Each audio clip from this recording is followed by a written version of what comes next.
Got a lot to talk about today, but unlike most episodes, I'd like to dispense with some business at the top of the episode with some important reminders. First among them, by the time that you are listening to this show, No Pasaran, Matt Christman's Civil War will be available for purchase. Please get a copy of that book. You're not going to want to miss out on this. It's a beautiful book. It's a beautiful book for our beautiful boy, Matt, by our beautiful boy, Matt. And it is on sale October 1st. So if you are listening to my voice right now, I command you to buy Matt Christman's Civil War. Following up on that, tickets for our live show, our Election Eve live show in Los Angeles with E1 will also be available in the show description. And as long as I got stuff to flog, I will also mention that there is a new Chapo Trap House merchandise available at chapotraphouse.store. So please go there for all your T-shirt and hat needs, and read the book while wearing the Chapo hat, and bring the book to the live show, and we'll sign a copy for you. And most of it isn't in Spanish. Don't be fooled by the title. It is in English.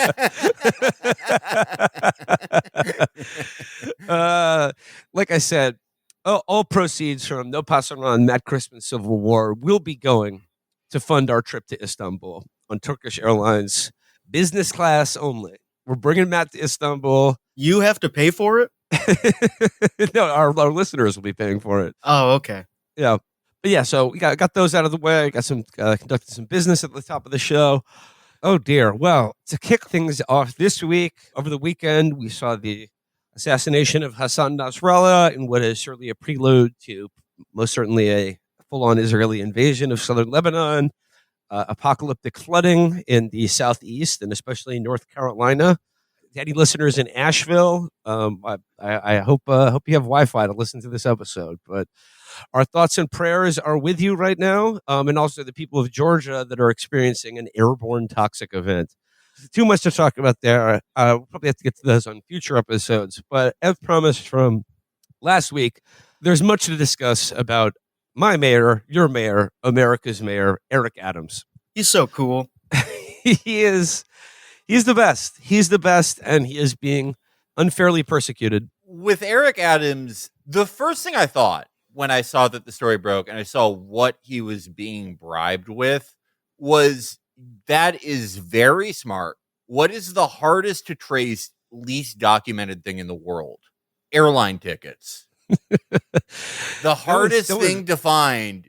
I mean, like our friend Michael finds like 90% of flights in the world every day just from some weird website for flight trackers. I don't know how he could have possibly thought this would work and not get him caught.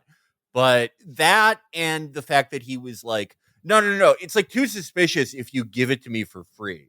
So, make me pay $900 for a flight from New York City to the Burbank airport that has a layover in Ankara. The first thing I want to talk about with the Eric Adams indictments here, this is about a couple of his aides. I really love this story. This is from the New York Times. Headline: Top Adams aides get married as investigation swirls around them. And I love this because this is similar to the conceit of the film Double Jeopardy, in that it's a thing every stupid person thinks is a way out of doing crimes, that if you just marry the person you did the crimes with, then you can't be prosecuted.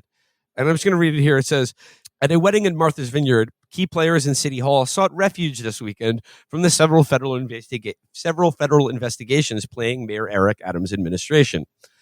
A day after Mr. Adams pleaded not guilty to criminal charges, including bribery and fraud, Sheena Wright, Mr. Adams' first deputy mayor, and David C. Banks, the school's chancellor, married on the island in Massachusetts, according to three people familiar with their plans. The marriage was said to have been planned for some time, and it followed years-long relationship during which they shared a home.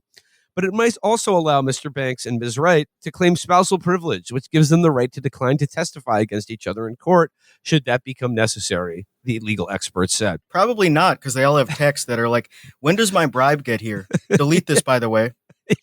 Well, Alex, that's what I was thinking. It's I really don't think the federal government needs either one of them to testify against each other, because they'll be testifying against Eric Adams. They should marry him.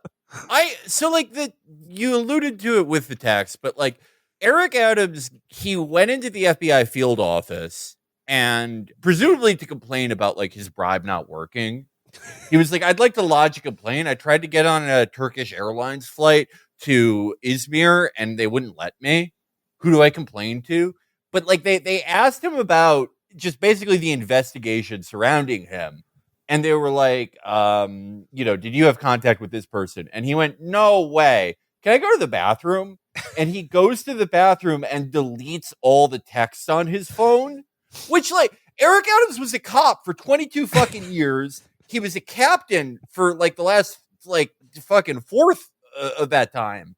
And the NYPD probably works with federal law enforcement more than any other police department in America, certainly in the top 5. And he thought he could just delete them. He thought that's the first thing they do is recover everything on your fucking phone if they're not already intercepting it. Oh, you should have just broke it or flushed it down the toilet. It would have been like if he had literally like shoved it up his ass and been like, I lost it. If I was the guy who had to like recover the data off the hard drive and it had his poop all over it, I wouldn't want to deal with it. I would just say it's lost forever. Sorry. That's why I couldn't recover the messages. That's the real reason drug traffickers put drugs up their ass. It's gross. Yeah. Even the dogs don't want to eat. Even the drug dogs, they're like, ugh. Yeah. Just go through. Who cares? Yeah. It's like, that's it. It's exactly like spousal privilege. If your contraband is covered in your own feces, it immediately becomes not contraband. It becomes your property. It's legal. It's called rectal privilege. You can't be prosecuted. Anything you put up there. Well, actually, in terms of things that you can't be prosecuted for, I did notice that as Eric Adams is pledging to fight these unjust, spurious charges, his lawyers are advancing, I think, a fairly novel defense of him. This is from Gothamist. It says, in Monday's filing, Adams' lawyers mocked federal prosecutors for doing a makeover of a previous investigation that was limited by the Supreme Court's ruling in June, which allows the government officials to accept gratuities for past acts. Gratuities are defined as gifts given to thank an official, but not directly in exchange for their help, or to curry favor without any specific request. Quote, gratuities are not federal crimes, Spiro told reporters on Monday. Courtesies to politicians are not federal crimes. They do not violate federal rule. Congressmen get upgrades. They get corner suites. They get better tables at restaurants. They get free appetizers. They have their iced tea filled up. That's just what happens. They have their iced tea filled up. Is this what our politicians are getting up to? They're getting free refills on iced tea to curry favor with foreign governments? What a cheap date. That shouldn't win you that much favor. Like, where's that winning you favor at? Like Cracker Barrel? They give me free refills as much as I want. They keep the bread coming at Olive Garden. I have this special deal with them, the endless breadstick deal. And in return, I give them special tax breaks. Well, yeah, gratuities are not crimes. They're just a nice thing that people want to do for a nice guy like Eric Adams. And it seems like all that shit just makes your life harder. Like having to fly to Turkey, having to take extra flights and shit. Like, how does that just give me money? I'd rather just have money. In Eric Adams's case, yeah, it's penny smart, dollar short thinking, or whatever the phrase is. Penny wise and pound foolish. Right. He everywhere he flew, since he's become mayor, presumably, it has to have a layover somewhere in Turkey. Which at a certain point, you are adding at least a full day onto every trip. Yeah, and why doesn't he have hair plugs? Yes. If he's there so often, why doesn't he have hair plugs? Well, that's how you get caught. What if he just came back and he had a beautiful head of hair? That's how you get caught instantly, is if, you have a full head of hair and those, like, the weird veneers that every person on TikTok has. Yeah, you have to wear sunglasses when he smiles because it's so reflective. You should just come back like that. Who cares? You're doing it anyway. He comes back from Turkey with a full head of hair, and knowing Eric Adams, he would probably try to say, "This is what happens when I cut sugar out of my diet. My hair will grow back. Health is wealth. Health is well." It's the stress. It's the loss of stress on my vacation. I take a week off work, and it all grows back. This story is perfect fodder for us in a lot of ways. But like chief among them is how intimately tied, how this whole thing circles around the Turkish government and Turkish airlines and the Turkish government.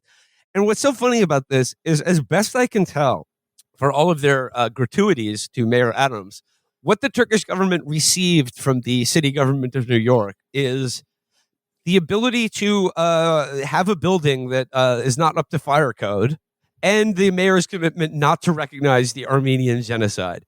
And now, how much is that worth? Yeah, I know, that's how much. Like, what's the worst thing that would happen if New York City recognized the Armenian genocide? Like, what would happen to Turkey? I don't know. Any port in a storm. I don't know. I guess that's their attitude. And like I certainly see the advantages of not having a building up to fire code. If you're like, the Turkish consulate, they got to do their kebabs in the 18th floor bathroom or whatever they got going on. Do you think that part of the New York building code is like, if someone asks for ice cream, you have to just give it to them? Yes, that is none true. of this fooling around shit. And they're like, no, that's it. Yeah. No, that's non-negotiable. But yeah, Felix, to your point, like why all these bribes to get the mayor of New York not to recognize the Armenian genocide? Like, I don't think New York City even has that large of an Armenian population. That's why LA recognized the Armenian genocide. They should have been bribing Karen Bass. Yeah, I cannot. I don't know. Maybe it's like a practice run type thing. Like, to work your way up to bribing defense contractors and people at the State Department and shit, you start out in like the farm team of foreign bribery. You start with like the stupid one-term mayor of New York. Otherwise, there's just no. I cannot discern any purpose. And then I guess like another element of his cartoonish corruption is this idea that's being promulgated that these charges are lawfare. They're lawfare directed at Eric Adams by the Democrats. Yeah, by the Democrats. Yeah, because for two reasons. I've seen a couple reasons proffered here why this is lawfare or this investigation is some sort of political attack. Two reasons. One, because Eric Adams strongly supports Israel. Unlike anyone else in the Democratic Party or New York City politics, they chose. And what is he even doing for them? Yeah, like, how does having the mayor of New York on their side help them? Like, he was going to send guns to Gaza. Well, I mean, they won him over at the last minute. All he does is go like, Israel has swagger. What does that do for them? That doesn't bring any of the tanks that they lost in Gaza back. It's the same shit every mayor has ever said. Yeah. And also, I love the idea that, like, oh yeah, the Democratic Party hates it when you're 7% more conservative than their national platforms. They do horrible things to you, like ask you to speak at the convention, give you $300 million of David Geffen's money, and let you run for re-election without endorsing the Democratic candidate for president. They really punish people like that. They're cracking down. And the second aspect to this is one that's been given voice to by Donald Trump himself. He says, look what's happened in New York. And they went after the mayor because he was saying, we can't do this. They just indicted him. They just indicted him for long before he was mayor. And he also went on to say, he talked about how illegal migrants are hurting our city. I said, you know what? He'll be indicted within a year. And I was exactly right. I wish him luck. I wish him well. Well, a lot of people said that Eric Adams would be indicted within a year, but because of how, I mean, the moment he was elected, I was like, he's going to prison. I didn't know that it would be this, but it's just like, you listen to him talk, and this is the exact type of Democratic mayor who the FBI dreams of. Yeah, you can just tie it to anything. You can say it's because he played New York State of Mind too many times. I knew when he played that song, they were going to go after him. You can just say it was whatever. I knew when he said that he made up that lie that he did the experiment where you boil a frog in water slowly in high school. He said that, I knew he was going to get indicted. Alec, he said, it's a terrible experiment, really. Yeah, if you think about it. If you think about it, it's like something I would make up as a joke that you did that experiment in high school. It's so stupid. It doesn't even work. Like you would just have frogs jumping all over a high school chemistry lab because they would immediately get out of the water. It doesn't, it's like a fake thing. What would you learn in that experiment? That you can boil a frog? Yeah, that like You don't notice stuff if it happens slow enough. Like, okay. I guess so. Good point. Well, I think you'd learn that frogs actually taste pretty good. The French are not wrong about that. Yeah, maybe they bribed him to do that. Yeah. If you're a mayor, like, well, why all these favors for Turkey? You should be doing favors for France and Italy. Those are nice places to visit. But, I suppose there's a lot of nice stuff in Istanbul as well. All the cats. He should have come back on Turkish Air with like 30 cats. Just as long as we're talking about Eric Adams quotes, I mean, the one that's been sort of rattling around my head for the last couple of days is when he said, New York there's only one of a kind. There's only one New York. Anything can happen in New York. At any moment, someone could be starting a new business, or 9/11 could be happening. Yep. That's true. Sometimes the same person is doing 9/11 and starting a new business. And Alex, your point about the Alicia Keys song on last Tuesday, like a week ago from today, right before the indictments dropped, he did this thing where he had a press conference at City Hall, and he walked out to a new Eric Adams remix of Empire State of Mind that edited in his speeches to the beginning of the song, and he's walking out, and it's like it's just like you can hear the music in the background, and then you hear Eric Adams' voice going like, "No distractions and crime. There are only two types of Americans: those who live in New York and those who wish they could." New York City is the Reykjavik is the New York City of America, or Iceland. I don't know. And then Alicia Keys just drops and goes, "From New York." She should sue him. She should get in on this. He should commission a new song. Okay, let's go to highlights from the unsealed indictment. And I guess out of all the charges he's facing, probably the biggest one is that he used New York City's matching funds program to receive more than $10 million in public funds. Reading from the indictment here, it says Eric Adams, the defendant, compounded his gains from the straw contributions by using them to defraud New York City and steal public funds. New York City has a matching funds program that matches small dollar contributions from individual city residents with up to 8 times their amounts in public funds to give New Yorkers a greater voice in the election. Adams' campaign applied for matching funds based on known straw donations, fraudulently obtaining as much as $2,000 in public funds for each illegal contribution. Adams and those working at his direction falsely certified compliance with applicable campaign finance regulations, despite Adams' repeated acceptance of straw donations, relying on the concealed nature of these illegal contributions and falsely portray his campaign as law-abiding. As a result of those false contributions, Adams' 2021 mayoral campaign received more than $10 million in public funds. That seems like a dumb program. Yeah, I don't really get it. Yeah, what is the The point? taxpayers of that are program? forced to give money to candidates? Oh, so it only becomes illegal when it's a Turkish person donating money to New York's mayoral election? I mean, a Turkish donation is just as good as a New York contribution, as far as I'm concerned. So, What is More it? law- Unless you're on Twitch, where they're more banned. lawfare. I really I feel like there's a monkey's paw thing that happened. I said I would do anything to stop hearing the term crossing the Rubicon every fucking week. And my wish was granted, and they replaced that with the term lawfare, which just now it Yeah. just refers to any time anyone gets arrested. It's fucking lawfare. They did lawfare against Chris Watts when they arrested him for killing his family. You always have to ask the question, though. Isn't the timing a bit suspicious here?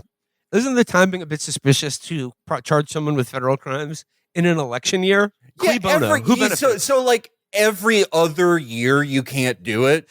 Election years are like the purge for political crimes. You have to let people get away with them. Otherwise, it's lawfare. Yeah, so like the night before, like everyone knew what this was about. Sight unseen, like Bill Ackman, all these people were like, I don't know what it's for, but it's probably bullshit, and it's because he went against the Democrats. And these were people who had never really thought or knew anything about Eric Adams before this, and it just like, what a pathetic horse to hitch your ride to. Well, okay, here's Bill Smoke Crackman. He says, I don't know whether Eric Adams is guilty or innocent. He does, however, deserve the presumption of innocence. I do know that Eric loudly spoke the truth on the migrant problem in NYC and what the consequences would be for New Yorkers and the country.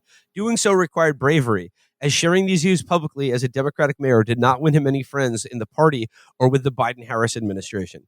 Having witnessed the weaponization of our country's prosecutorial resources, sadly, I have to say that I am much more skeptical when indictments are announced against someone whose views are not welcomed by the party in charge.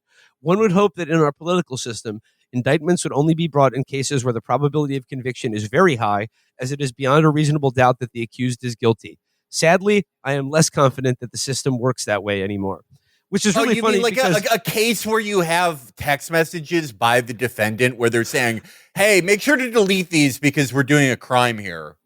Yeah, a case like that's the only case where you should bring charges? He's saying in the same post that people should have the presumption of innocence if they're indicted for a crime, but also you should only indict people if you're 100% sure they're guilty.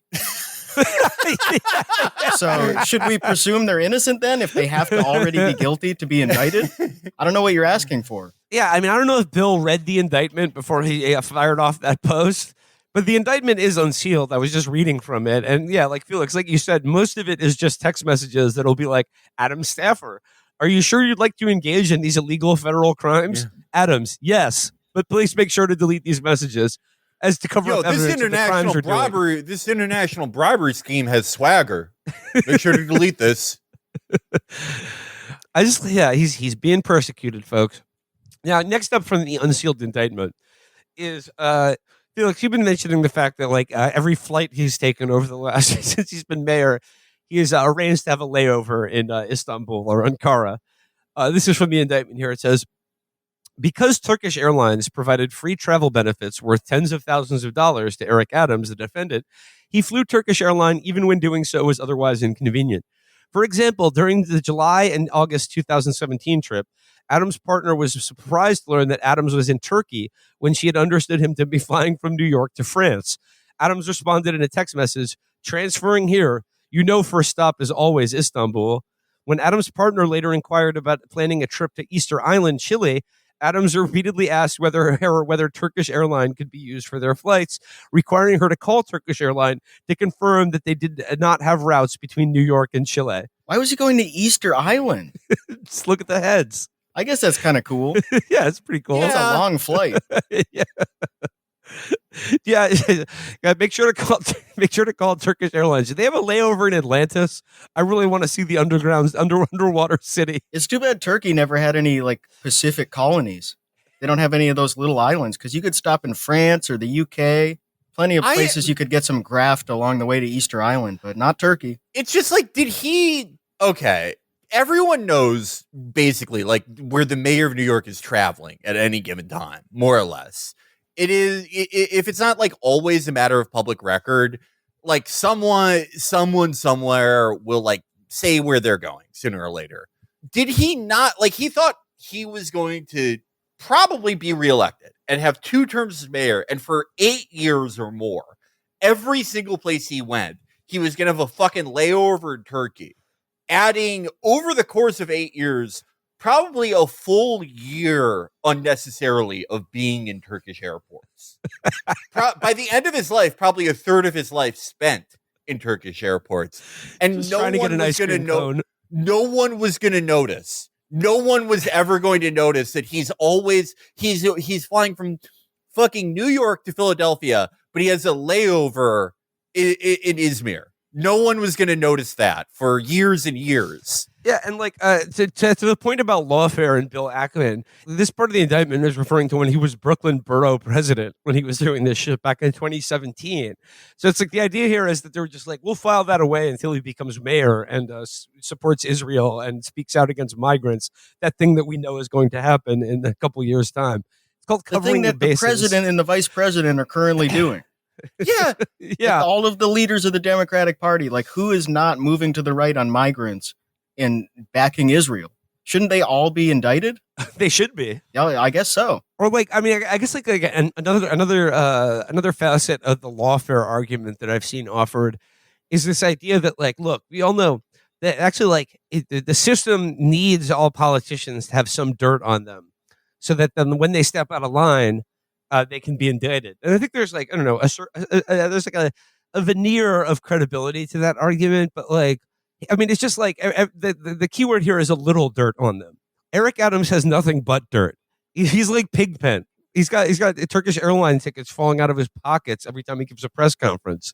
With this and the Bob Menendez scandal, I think that like this is the last vestige of the New Deal coalition. It's like a vestigial organ of like Tip O'Neill Democrats, everyone before the Atari Democrats, that Democratic corruption scandals are a stupid Democratic politician, you know, texting a guy in the Egyptian military or the Turkish consulate, like, could I have a sack of money, please? When Republican corruption scandals, besides Donald Trump. Yeah, I was about to say, besides his sons who do the same kind of text, like, can I have a bribe? Just kidding.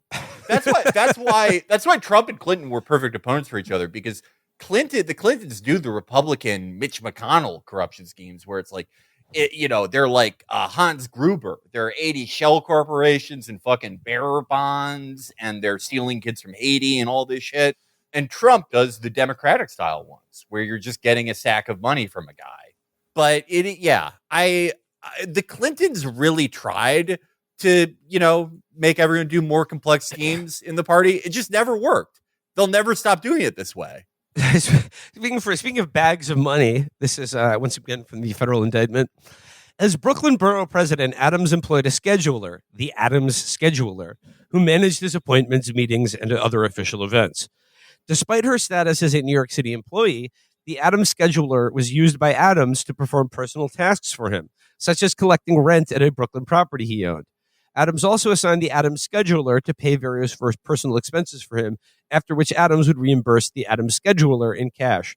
In 2017, Adams sent a series of emails to the Adams Scheduler, directing the Adams Scheduler to pay for the free 2017 flights he and his companions had already taken on the Turkish airline.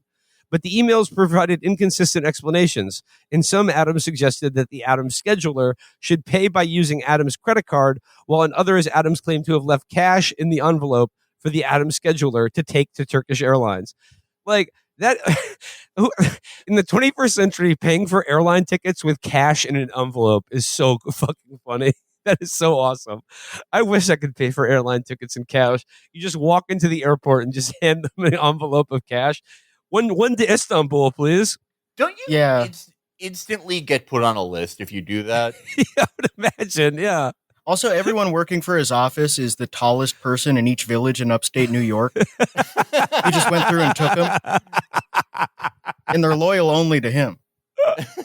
They don't have family ties because they can't inherit property. The I-87 corridor in Albany and the surrounding area have been denuded of all boys over 6 feet tall. Yeah, they line them up. Those are the only people that are allowed to run like the Delta 8 shops in Manhattan. They're in a special legal category. Yeah. The Hashishiyas. Right. I mean, like, it's just more Turkish stuff here. It's listen to this. In return for travel benefits, the Turkish official provided or arranged in or about 2015 and 2016, Eric Adams, the defendant, granted a political request from the Turkish official. Prior to Adams' 2015 travel to Turkey, which Adams knew and disclosed to the COIB, had been funded, among other entities, the Turkish consulate, the Turkish airline, and 3 separate municipalities in Turkey. Adams had maintained a relationship with a Turkish community center in Brooklyn, quote, the community center.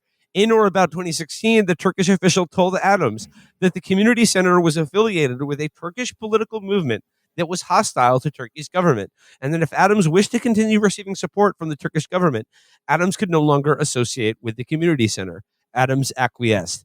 Now, this Eric Adams was getting bribes from the Turkish government, and just because he's the only guy this could happen to, just in his regular course of doing business, he ends up finding the only Gulanist social club in New York. Only he could do that. Like, if I was looking for that, I couldn't find it. But he wanders into it while already acting as an unregistered agent of Turkey. I was going to say Gulen is not mentioned in this indictment, but I mean, what are the chances that the Who Turkish else community is say, that? Like, who else could it be? Who else could it be? if it's not Gulen, which like, the only thing that can be described that way that has a presence in America, then it's like a Kemalist organization, which I don't think there are any of those in New York. I don't think you can. Are there any like mafia guys that like they go looking for like the like Gambino family social clubs and they accidentally wander into like a Kemalist establishment? The defendant, Mayor Adams, was asked to return the ceremonial fez granted him by the Kemalist organization. He should have just worn one of those. He would look great. He would look great. I mean, that would be an amazing look. Everyone looks good in a fez. Everyone. It's not like he had good OPSEC. You might as well get a free hat. He's got a New York Yankees fez. Oh, that would be sick. That would be. Oh my God, yes. Oh, I would love that. And that's the real Yankees with no brim. You know? But no, I was reading the indictment about the Turkish community center that was, quote, hostile to the Turkish government. And then reading everything in this indictment about Turkish Airlines, Felix, this brought me back to like the 5th episode of the show we did, which was the Batman versus Superman movie, which you interpreted as an elaborate analogy for Erdogan and Gulen. And then remember Ben Affleck did ads for Turkish Airlines in conjunction to promote that movie? Yeah. It's all coming full circle. It really is good. Well, I think that the East Coast is similar to how New York City is so important in the Highlander movies.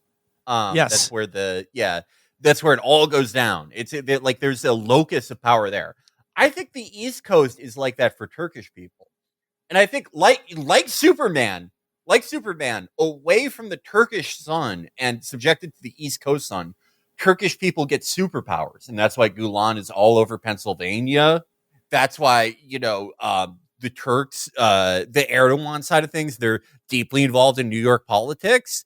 They are the Turkish quickening will happen in Central Park.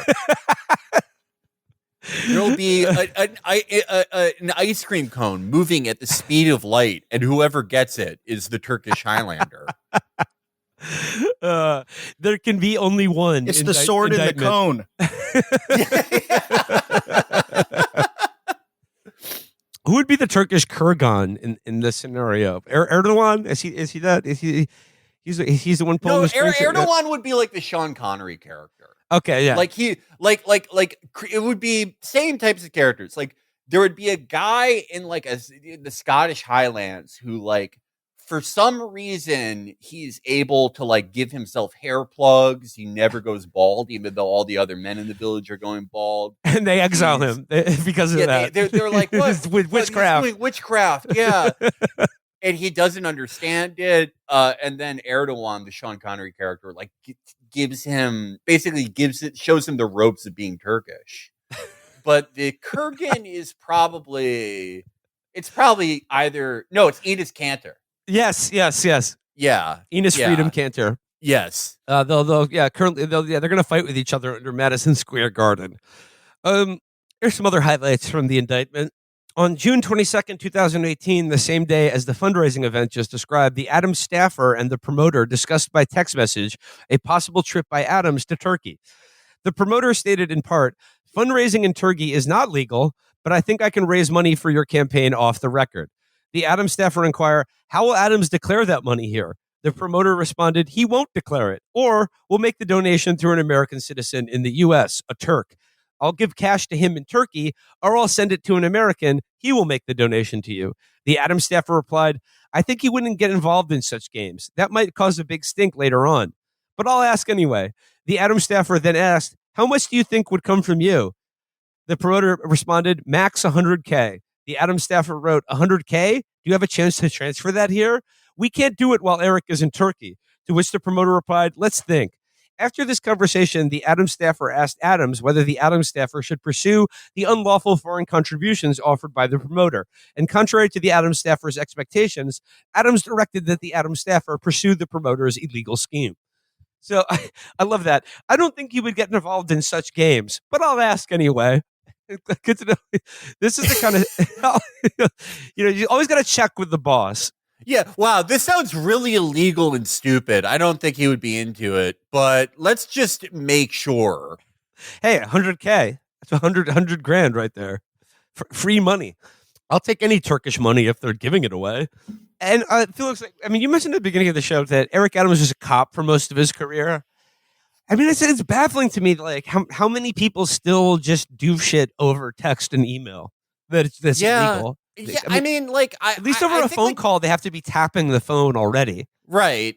I think like the real explanation, even though it is like shockingly stupid, and thinking that you can just delete the messages on your phone and no one will get them, especially the fucking FBI, when like most police departments have that capability, is insane. But I think the real reason is that, like, have you ever heard of the Matthew Boynton case? No, I don't think so. What is that? It's this really like awful fucking story of this like shithead cop who they said his wife attempted suicide by shooting herself in the back of the head. She was in a coma and she miraculously like survived with like, not really too much damage to her cognition, but like, obviously several effects. But anyway, she basically said that her ex-husband, Matthew Boynton, who is a police officer, staged it to make it look like a suicide attempt, and that he had been abusing her, and that he was afraid she was going to take the kids and all these things. And during the course of the investigation, Boynton like made a lot of like sloppy fucking mistakes and like lied to investigators a lot. And he did ultimately get off. But like the reason he lied isn't like necessarily because he thought like, they wouldn't check. It's because like, if you're a cop for long enough, you think it's just, you correctly interpret that you won't get in trouble with other cops for this shit. Right. So Eric Adams probably thought that more or less extended to the FBI, because like deleting text off your phone probably works with like NYPD internal investigations. Yeah, you say the body cam didn't work. Yeah, exactly. It was turned off. I don't know what happened. Exactly. Like that is enough. Like just saying, "Oh, I forgot," is like enough if you're a cop. Yeah, I guess it doesn't work that way with the feds. When you delete text messages, they're just like, they're gone from your phone. It doesn't mean they're gone. They're still there somewhere. Yeah. And I feel like most people who aren't cops know that at this point. Here's another really good one here. I really like this detail. Eric Adams, the defendant, also unsolicited unlawful foreign campaign contributions while in Istanbul in January 2019. I just love, like, year after year after year, he's just in Turkey all the fucking time, clogging money. This is just... How can it be that much money? Like there was the thing with the straw donors where he got what, $10 million? Yeah, $10 million in matching public funds. But like the Turkish donations were considerably less than. But like as it said, like you get lots more money in matching public donations. You get like 10 times the amount of money in public donations and public funds for each donation. Yeah, they shouldn't need bribes when they're already getting money from the taxpayer. So it says shouldn't that prevent that? They need $100,000 that bad? I guess it's just for the thrill of the game. At that point, yeah. You just like the idea of having bribes. It makes you feel cool. Makes you feel important. So it says here, during Adams' trip, the promoter arranged for Adams to meet a wealthy Turkish businessman, referred to as Businessman 3. The Turkish official, through the Adams staffer, discouraged Adams from meeting Businessman 3, who was then under suspicion of wrongdoing. Adams did so nonetheless. During their meeting, Adams and the promoter solicited campaign contributions from Businessman 3, who as a Turkish national could not lawfully contribute to any U.S. campaign. During the meeting, Businessman 3 agreed to contribute $50,000 or more to the 2021 campaign, believing that Adams might one day be president of the United States and hoping to gain influence with Adams. Okay, I think we've actually kind of uncovered why they were giving him so much money. These Turks did not know what the fuck was going on. Eric Adams was like, I'm probably going to be president one day. And they were like, yeah, sure. These guys did not know anything. Isn't that what Nate Silver predicted? Yes, I was going to say were they reading his blog? Yes, they were following the advice of Nate Silver. And they were like, for $50,000 now, were getting in on the ground floor of the future U.S. president. Or perhaps they saw his title of Brooklyn Borough president and they were like, well, that's just one rung away from being the president. He's already a president of Brooklyn. When are they going to abolish like the borough president roles? Has anything ever like happened either positively or negatively because someone was a good or bad borough president? It just seems like a position that exists to take these kinds of bribes. I don't know what the point is. There should only be one president. Like under feudalism, you don't have all these different kings. Like you don't have like the king of the city and the king of the county, and like you have a count and a duke. You don't just have lines of presidents. There's one president. He was the duchy of Brooklyn. Yeah, it should be like that. The Holy Adams Empire of New York, carved up into 5 different boroughs, ruled by various dukes. I can't hear you. You are the Duke of New York. You're a number one. I love this exchange. On November 2nd, 2021, Adams was declared the winner of the 2021 mayoral election. The next day, businessman 1 and the promoter exchanged the following messages. Promoter, good morning. The president is our brother from now on, sir. Businessman 1, good morning. Promoter 1, may it be auspicious for all of us. We messaged each other. Businessman 1, are the elections over? It was yesterday, sir. Everyone messaged me that he was elected. Congratulations messages. He is most likely going to assign me as a representative, sir. I'm going to go and talk to our elders in Ankara now about how we can turn this into advantage for our country's lobby. Businessman 1, that would be nice. Eric Adams' brother, sir. I just think it was like I'm gonna see how we can use this to the advantage of our country's lobby. What like with the New York City mayor? What? Okay, and then also it says here, promoters also celebrated Adams' prospects with additional people telling others, including Adams himself, that Adams would soon be the president of the United States. Similarly, the Turkish official wrote to the Adams staffer that given Adams' increasing prominence, at this point, the foreign minister of Turkey is personally paying attention to him, and Adams should not bother with his other Turkish benefactors. They were competing for him? Yeah. Wow. God, like, it sort of reminds me of the Sopranos season 4 storyline where Johnny Sack keeps telling Paulie like how much Carmine loves him. Yes, yeah, and how he can switch families. Yeah. Like if this went on any longer, Eric Adams was gonna go to like one of Erdogan's son's weddings and been like, "It's so good to see you. I wanted to talk to you about switching families and becoming mayor of Ankara." And Erdogan's like, "What? What's your name again?" Paulie Gualtieri. Jersey? Your father was run over by a trolley, right? Are you what? Are you my housekeeper's friend? What? Yeah. Can I become the Pasha? Do you have an opening for a Pasha? Felix, you mentioned the airline tickets. I love this exchange. Adam Staffer, how much does he owe? Please let them call me and I will make the payment. Airline manager, it's very expensive because it is the last minute. I am working on a discount. Adam Staffer, okay, thank you. Airline manager, I am going to charge $50. Adam Staffer, no. Airline manager, that would work, wouldn't it? Adam Staffer, no, dear. $50? What? Quote a proper price. Airline manager, how much should I charge? Adam Staffer, his every step is being watched right now. $1,000 or so. Let it be somewhat real. We don't want them to say he is flying for free. At the moment, the media's attention is on Eric. I somewhat real. So like 1/17 of its actual price. A fucking last minute first class flight to fucking Ankara. That's like $15,000-$20,000. It still doesn't make sense. Why is he there? Whether it's free or he's paying, like why? Even if he was paying for all those flights to Ankara, why is he doing that? He's the mayor of New York. Does he even speak Turkish? No. Following up on this, Adam Staffer. He is also asking where else they can go in Turkey. Do you have a recommendation? Airline manager, 4 seasons. Adam Staffer, it's too expensive. Airline manager, why does he care? He is not going to pay. His name will not be on anything either. Adam Staffer, super. Yeah. Wait, why so are we they paying thought- for those extra seasons? They don't have winter.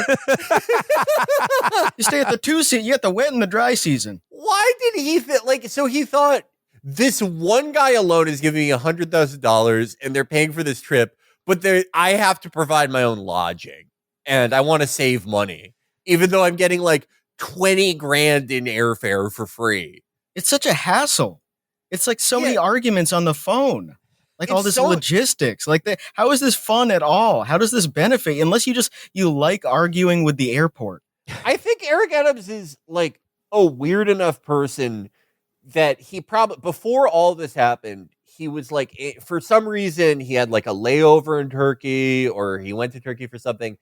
And while he was there, when he was in the Ankara airport, he was like, man, this has swagger.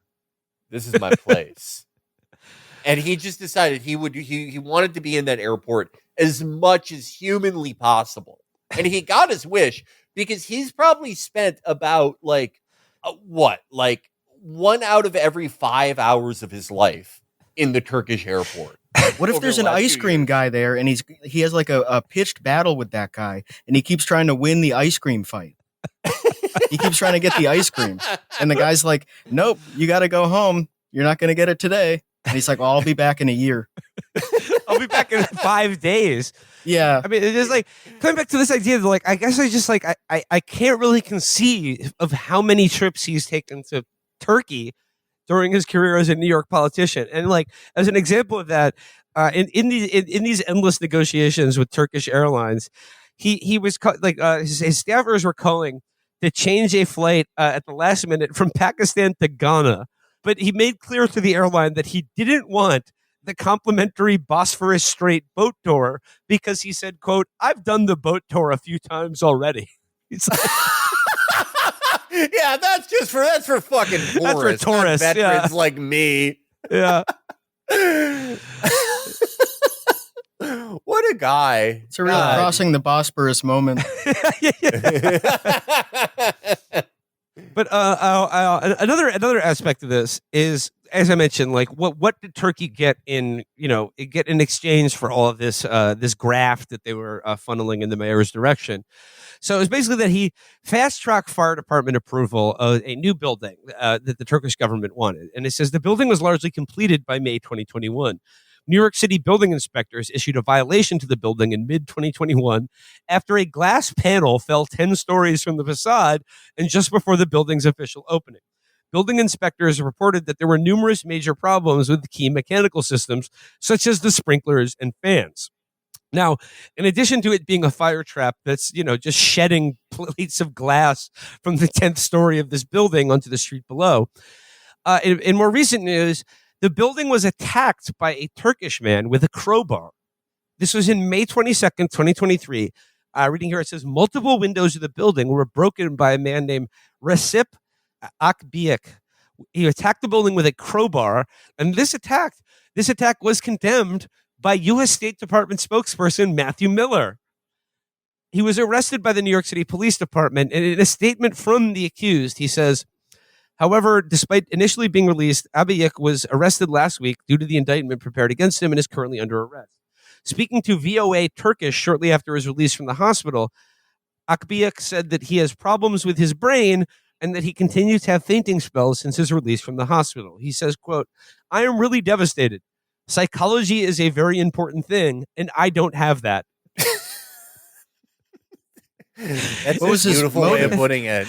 Well, he says, he's believed that he has schizophrenia. And he said, quote, I broke 10 plus 2 windows. I am not affiliated with any group. I planned it and did it myself. I planned it at 9 p.m. I did it at 3:14 a.m. Of course, there was a 2-year period behind this. There is a 2-year period. I was poisoned. My family was poisoned. Cameras were installed in my house. Of course, my poisoning process was very different. Something was added to the water I drank at a place when I went to Istian, Istanbul. Of course, I was put to sleep there. After I was put to sleep, a needle was injected into my body. Okay, so this is a Turkish targeted individual. Yep. That's what it sounds like. Well, why is Matthew Miller taking time out of his day to condemn like just a random insane Turkish guy? Like, he might as well be condemning the people that DM me at this point. He should. He should. He'll be grinning whatever he says. He'll be grinning when he says it. It's very funny that the windows are just falling off that building. Like, the cost benefit of that is so weird. Like, you're paying probably like $2 million to New York in bribes. And it's to keep the fire department from noticing that like the windows are put on with silly putty. Like, how much would it cost to just have it done properly? It's not like it's like the Empire State Building. All the fucking money they spent on his fucking trips to Turkey, they could have built a building that doesn't just shower glass onto the street below. Why do you even need windows? None of that would have happened if they didn't have windows, and they're doing spy stuff in there. So why do you want people to see?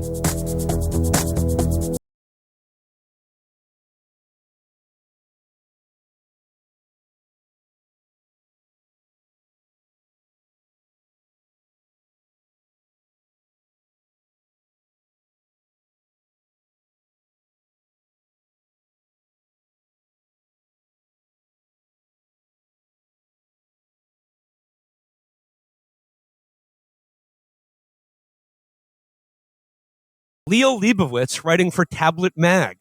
Headline, The Jews Should Stand with Eric Adams. This is one of my favorite types of tablet articles. You know, we've talked a lot about Jewish identity magazines on this show and how, you know, most of the articles they write are like, you know, the Jewish side of Scooby-Doo. And then, you know... that Daphne was quite a shiksa.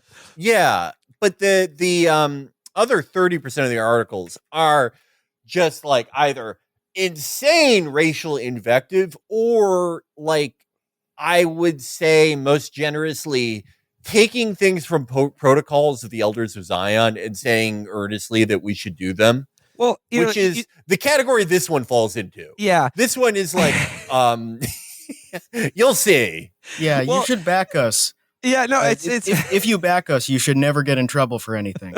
You should just get a free pass. Yeah. I mean, like at a time when, you know, the Jewish state and, you know, by extension, the Jewish people that they claim to be, you know, doing everything on behalf of is, you know, having a little bit of a PR crisis right now, or like they would describe that as a rise in anti-Semitism.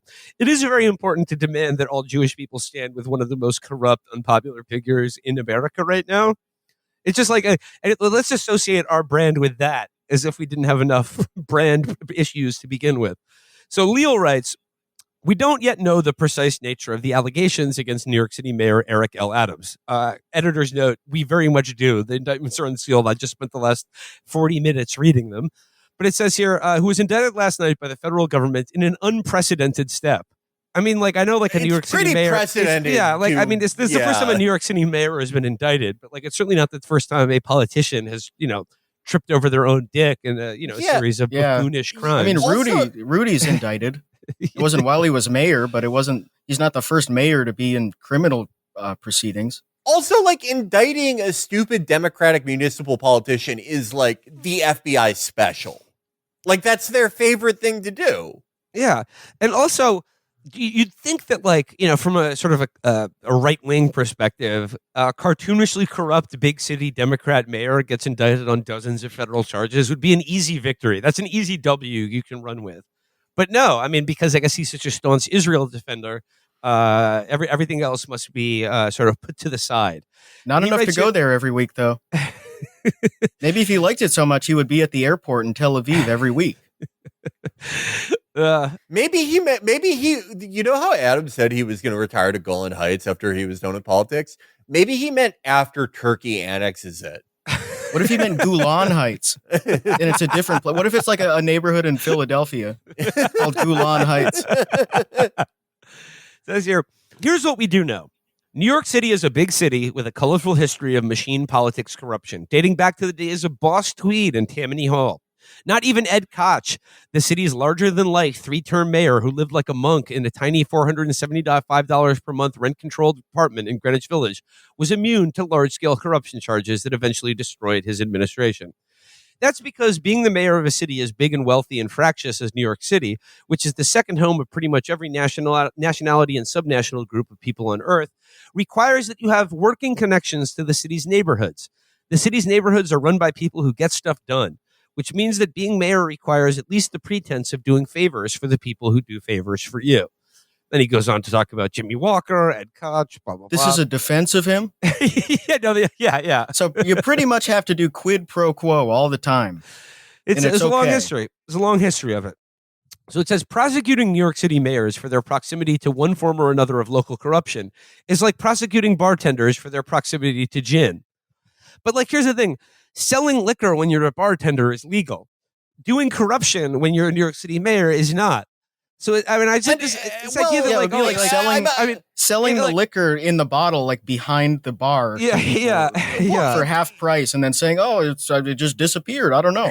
It's more akin. The analogy he's looking for is like it would be like if you arrested every bartender for like over serving, but in this case, it would be like instead of like over serving, the bartender like let the Turkish government use the bar for free. For a $100,000 personal payment, I guess.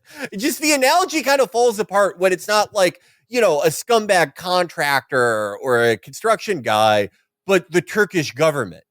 Like how does were they gonna like fix the MTA? What does this have to fucking do with running New York? Well, I guess he wrote it before he knew anything. But it's like, this is an opinion piece. It's not, you're not reporting. You could have waited 8 fucking hours to find out what the charges were before you wrote an unqualified defense of whatever it was. He was like, well, we don't really know what he's being accused of. But like, was he doing crimes? Of course he was. But like, should every crime be prosecuted? No, of course not. But it says here, of course, for all I know, Eric Adams actually has done something seriously criminal to deserve the public spectacle of a federal indictment complete with armed SWAT teams. Perhaps Adams has been using his public office to solicit multi-million-dollar bribes from Ukrainian gas magnates and Chinese spies, or has been making millions by regularly trading on insider information gleaned from his legislative activities, or has been building a billion-dollar fortune through sweetheart contracts with America's enemies while employing foreign spies in his office. If he has done any of those things, he surely deserves to be locked away. I don't think so, though, since all those crimes that federal prosecutors decline to prosecute on the grounds that they are too politically sensitive. What is not politically sensitive, though, is to string up New York City's black mayor on charges of minor graft while letting the big fish swim free. That's not justice, it's lawfare, meaning the weaponization of the law to serve a political agenda. That's a pretty big fish, the mayor of New York City. Yeah. Yeah. Compared to a senator or something. Yeah. I think that's about on par, really. More people like a voted. Representative. Yeah, more like the New York City mayor's office has a bigger budget. And to win the election for New York City mayor requires you to win the votes of more people than most of the states in this country. Certainly more than Wyoming. Like New York City's budget is bigger than Montana's. And more people vote in the mayoral election than for like this, Liz Cheney for senator in Wyoming. If he's such a small fish, why are these countries bribing him? Obviously, he's important. Well, actually, not really. It doesn't really make sense what he could do for Turkey. None of it really checks out, but it did happen. But I love the line where he says, it's not politically sensitive to string up New York City's black mayor. Like getting a little lynching reference in there as well. They're feeling themselves. Well, if it happened, it would probably be under Kamala. So yeah, I don't know how that works out. He goes, and whose political agenda would that be? Well, the same people who see Eric Adams' refusal to welcome unlimited numbers of migrants to New York at the cost of collapsing city services as a moral and political embarrassment rather than as basic common sense. The same people who can't stand the sight of a black ex-cop who knows that the police protect people far more often than they abuse their powers. The same people who think that preventing Zionist Jews from walking across campus or using the library at publicly funded universities like Columbia and NYU is a form of social justice work. That's why every Jew in New York City, and there are quite a few of them among Tablet's readers, should stand up right now and support our mayor loudly, passionately, and unreservedly. He protected us in some part when no one else in city government or the federal government bothered to lift a finger on our behalf. Now it's our turn to support him. I'm sorry. I really can't take this insult to our federal government or just America at large, that the idea that no one has ever lifted a finger for Israel other than Eric Adams. He's getting so much credit for just doing normal Democrat shit. Yeah. Every Democrat does. What more does Joe Biden need to do for the writers of Tablet Magazine to, like, I don't know, not think that he's opposed to Israel in any way? What, like, I get that it's like, everything is so completely polarized and everyone's dumber than ever. But, like, I just don't know how, with this straight face, you could be a writer for a Jewish identity magazine and go like, yeah, the Biden administration has sold out fucking Israel. Like, it's ridiculous with any American president of the last 30 or 40 or, even 60 years. But at least with like O'Bungler, you could go, oh, he told them to like he told them to stop building settlements. So like, that's interfering with Israel's fucking security or whatever. Biden has done nothing. All he's ever done is like, someone will leak to Barack Ravid that he's kind of mad and that he's going to do the exact same thing. He sent another $8.7 billion to them this weekend. And George H.W. Bush and Nixon were tougher on Israel. George W. Bush was tougher. Like, it's gotten so much easier for them, especially since the guy's senile. They haven't lifted a finger to help us. So Leo writes, should we care about the allegations against Adams if they turn out to be true? In theory, sure. The law is the law, and it should favor no one. But all available evidence suggests that it does. And all available evidence suggests that Mayor Adams is now the victim of a lawfare campaign in which deliberately loose legislation is weaponized as a tool for settling scores with political foes. What's the score? What is this legislation that's so vague and like loosely defined? He stole $10 million from the public. He just straight up like, I'd be lying if I said Mayor Adams wasn't doing crimes. How would it not be loose legislation? Like, it has to have a specific person's name. Like, it's only if this one person does this. Like, there has to be some openness to it for it to be legislation. Why, if like this is the case, and the Democratic Party sends federal prosecutors after everyone who is like most generously, let's say 4% more to the right of the National Party on immigration or anything else for that matter, why haven't they indicted John Tester, who's running for re-election in Montana and is not endorsing Kamala for the presidency? They're giving him like tens of millions of dollars for his re-election campaign. This is just this idea that the Democrats run this like extremely like closed circle where everyone fucking circles the wagon around the party and there's no deviation from the ranks is fucking insane. It's almost as insane as saying that Biden is like an enemy of fucking Israel. It's very weird how Eric Adams somehow got on that side of the culture war. All these people have this idea that he's like the one Democrat that's standing up for tradition. He's like one of the old style Democrats, and the rest of them are all woke. Like, every single other Democrat is AOC, all of them, but not Eric Adams. Like, Joe Biden is a left-wing Marxist, but Eric Adams, he's based. Like, I don't know how people think that. I don't know how that happened. Well, he goes on, he writes, this, if you've paid any attention, is precisely what New York County District Attorney Alvin Bragg, another Soros protege, did to Donald Trump. Inventing out of whole cloth a bafflingly unconstitutional theory of criminal liability and instructing the jury in such fuzzy ways that a conviction was all but guaranteed.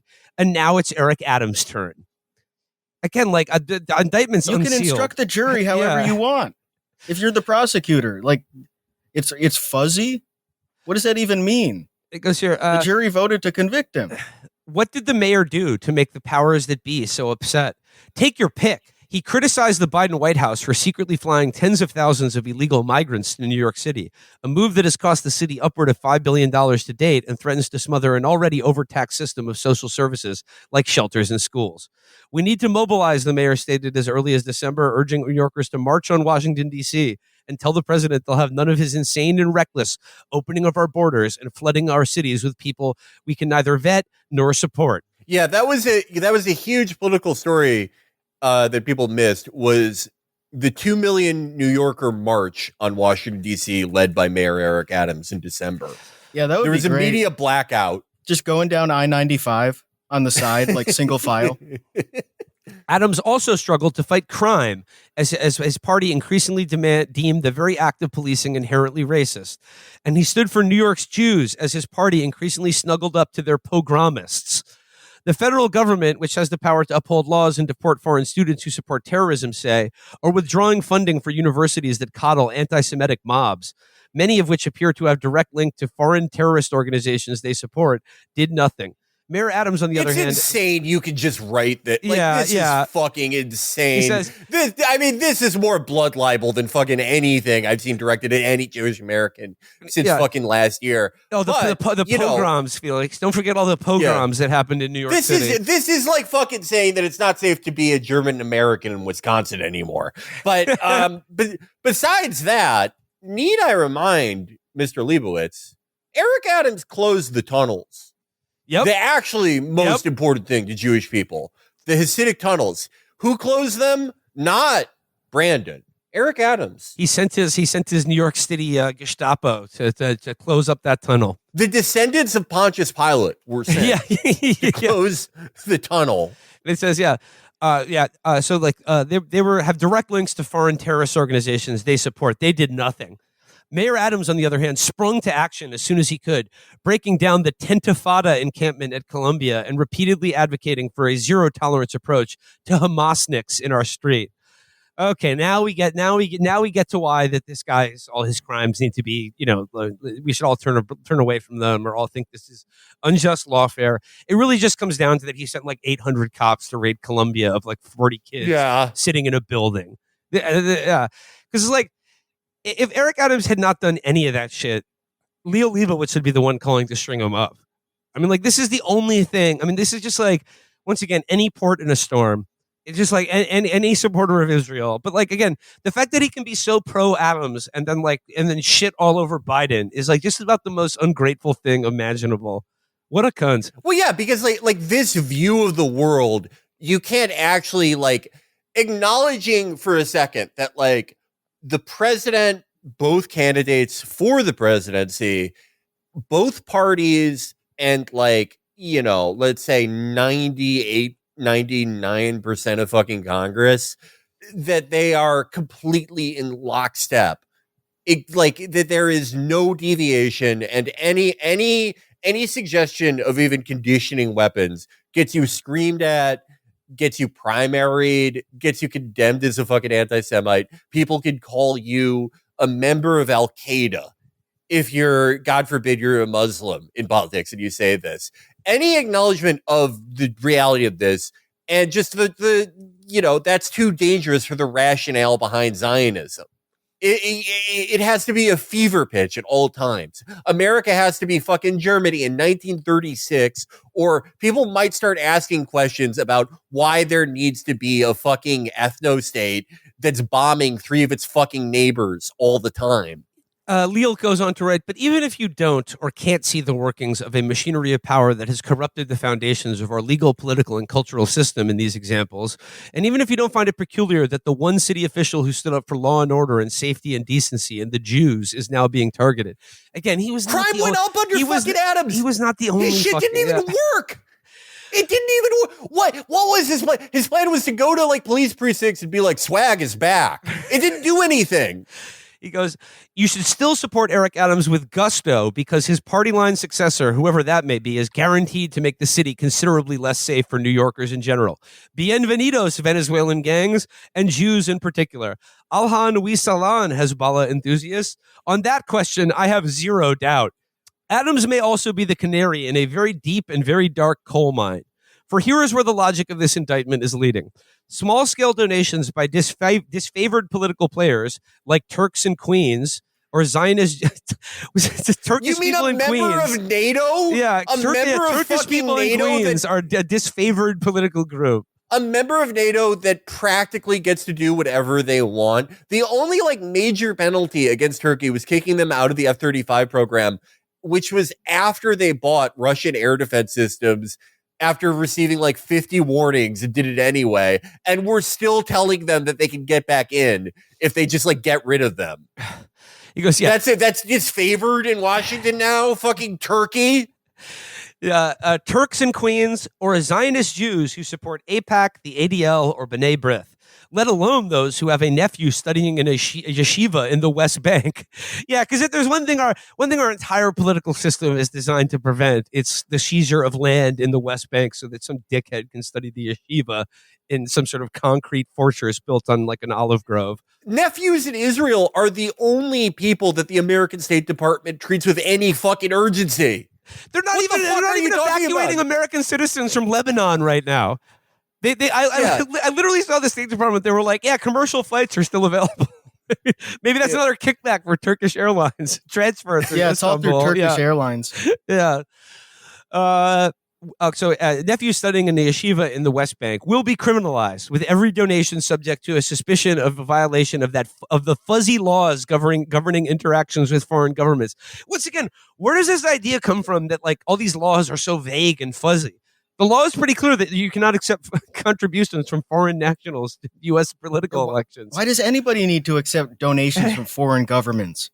Why is that? That shouldn't be happening at all. Yeah, and he hasn't even like attempted to explain why that's necessary for running New York, even though that's his central argument. The G line would collapse if he didn't accept $100,000 from Erdogan's friend. One might reasonably suspect that the sequel to the Adams horror show will be a horror show.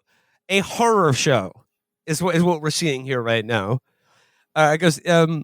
The follow-up to the Adams horror show will be an investigation of major Jewish organizations for bribing legislators with fact-finding trips to Israel and thereby acting as arms of the Israeli government, which will make anything connected to the Jewish lobby politically radioactive.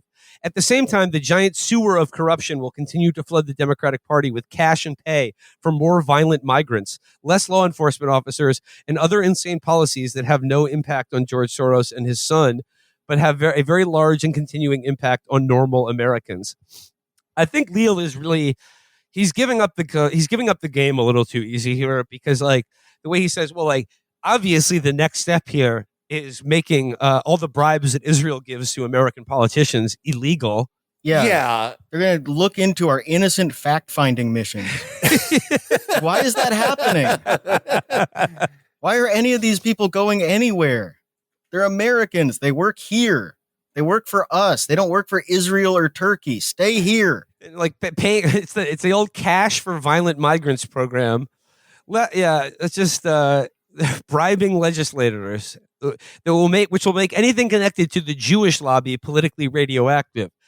I think that's pretty much already happened. I mean, like to the extent that being associated with the AIPAC is politically radioactive, it's entirely because of their own, their bribes and the, mass murder campaign that they're currently supporting.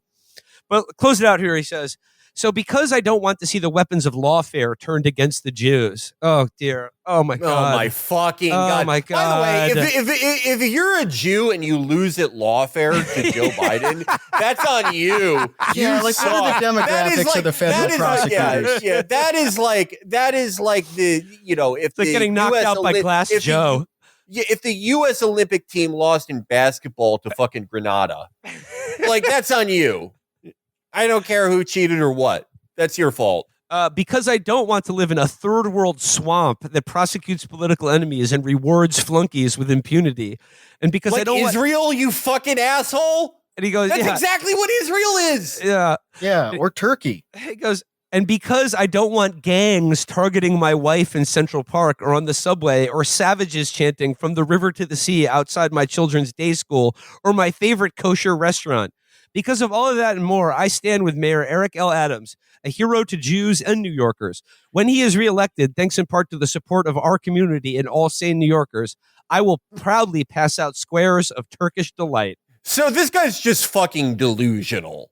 I mean, this is like, I mean, Felix, like you talked about, like, this, like, it's a Jewish Identity magazine tablet, and like he's couching it as he's a hero to the Jews, but like everything else he writes in this piece sounds like George Lincoln Rockwell wrote it, flooding our country with diseased migrants and rape gangs in Central Park. It's like, they've taken everything it's taken everything like neo-Nazis say about Jewish people, and they're just like applying it to everyone else. Yeah, no, it's the inverse of the Imperial Japanese who read Protocols and were like, this is awesome. It's a Jewish guy reading Protocols and being like, yep. It's weird to hear the phrase Jewish lobby used in a positive way. Yeah. I feel like if anyone else was saying that, they would say it was anti-Semitic, and sort of reasonably. Saying the Jewish lobby, not like the Zionist lobby or the Israeli lobby or whatever. But he's just saying it's the all-powerful Jewish lobby. Like, why are you saying that? What he's saying, like, we need the all powerful Jewish lobby to counter the all powerful Columbia students lobby. Yeah, and also that like any federal corruption laws will immediately make the daily operations of the Jewish lobby unmanageable. You just can't do it if corruption's illegal.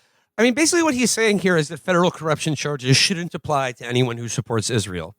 Yeah. I mean, like, this is why this lawfare thing is just pure projection, because he's listing, like, in the article, all of the politicians that he does want to see prosecuted for things that he regards as, like, that he finds distasteful because they don't support Israel. Like, I mean, like, he wants us to prosecute George Soros. He just wants lawfare applied more across the board to opponents of Israel. Or you can't prosecute one supporter of Israel unless you prosecute 10 critics of Israel to make things fair.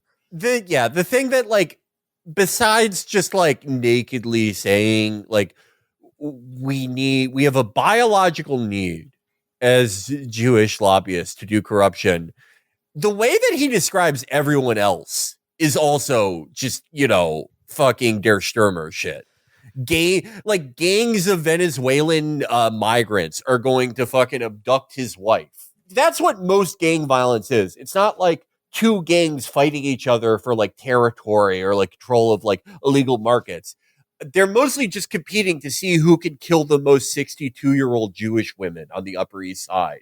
It's kind of a humble brag that they assume they wouldn't get him. Like, they would get my wife. Not me, though. I would fight them off. All right. Let's wrap it up there for today. That does it for today's show. I'd just like to reiterate our plugs at the top of the episode. Matt Christman's book, available for purchase now. No Pasaran, Matt Christman's Civil War. Tickets to our LA show with E1 on sale as well. And new merchandise available at chapotraphouse.store. Everyone out there, just please continue to support our mayor, Eric Adams, and fight this unjust prosecution against him. That's all I got for today. Thanks again to Alex for stopping by. And we will. Thank you. I would be remiss before we end the show. Obviously, much larger world events happened over this weekend with the assassination of Hassan Nasrallah, and probably by the time this show goes out, the invasion of Lebanon by Israeli forces, if it hasn't happened already. We are going to dedicate significantly more time to that in the coming week. All right, everyone. Till next time. Bye-bye.